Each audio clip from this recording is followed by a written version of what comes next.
አንዱን ዳቦ ለእህትህ ስጣት ትለዋለች። ከዛ በኋላ እንዴ እማ ያለቀስኩት እኮ እኔ ነኝ፣ እሷ እኮ አላለቀሰችም። በገንዘብ ደረጃ ሲረዳሷል ትንሽ እንጂ ሰላም ውድና የተከበራችሁ የቻናል ቤተሰቦች እንደምን አላችሁ? እንደምን ሰነበታችሁ?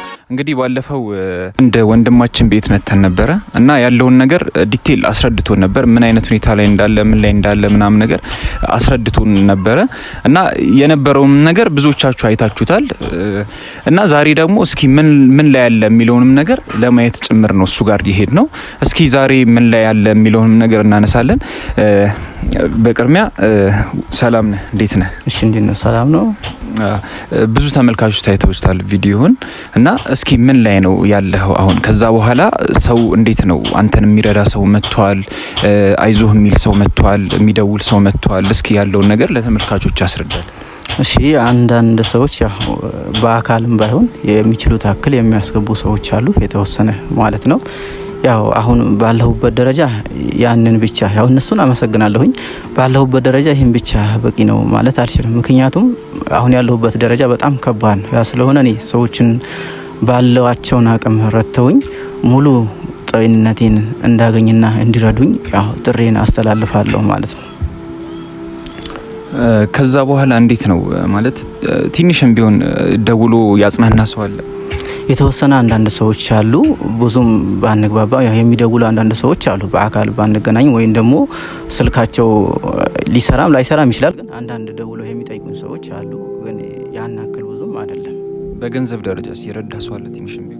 ትንሽም ቢሆን አለ። አንዳንድ ሰዎች አሉ ትንሽ የረዱኝ ማለት ነው። ግን የተወሰነ ነው።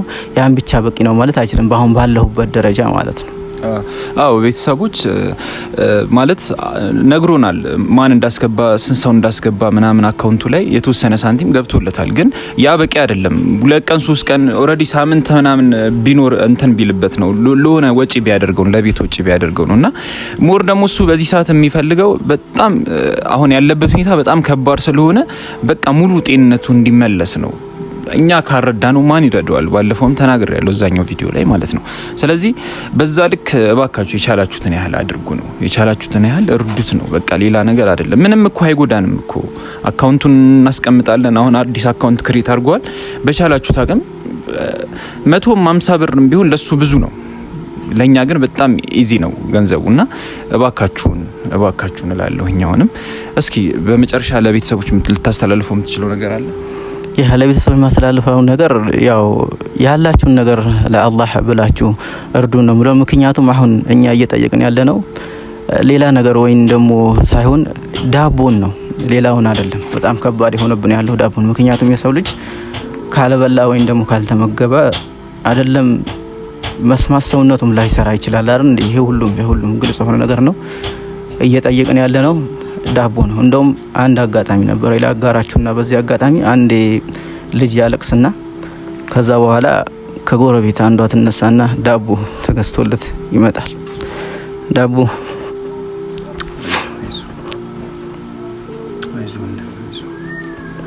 ከተገዛ በኋላ 2 ዳቦ ነበር የተገዛው። ዳቦን አንደኛውን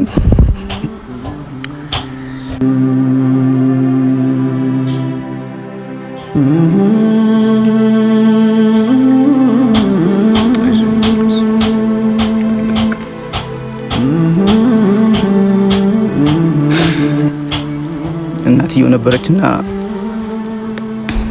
አንዱን ዳቦ ለእህትህ ስጣት ትለዋለች።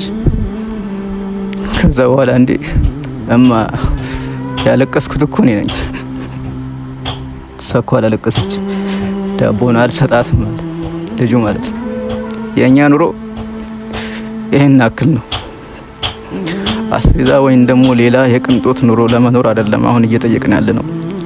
ለአላህ ብላችሁ የዕለት ጉርሳችን እንድታጎርሱንና ባላችሁ ነገር ውጭም ሀገር ሆነ እዚህ ሀገር ውስጥ የመልካም ልቦና ባለቤት የሆናችሁ ሰዎች ያላችሁን ነገር ሰፖርት እንድታደርጉና እንድትረዱን በአላህ ስም እንጠይቃችኋለን።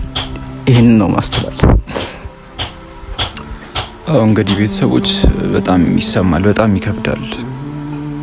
ብቻ የቻልነውን ያህል እናድርግ ነው የምለው። ሰላም ሰላማችሁ ይብዛ።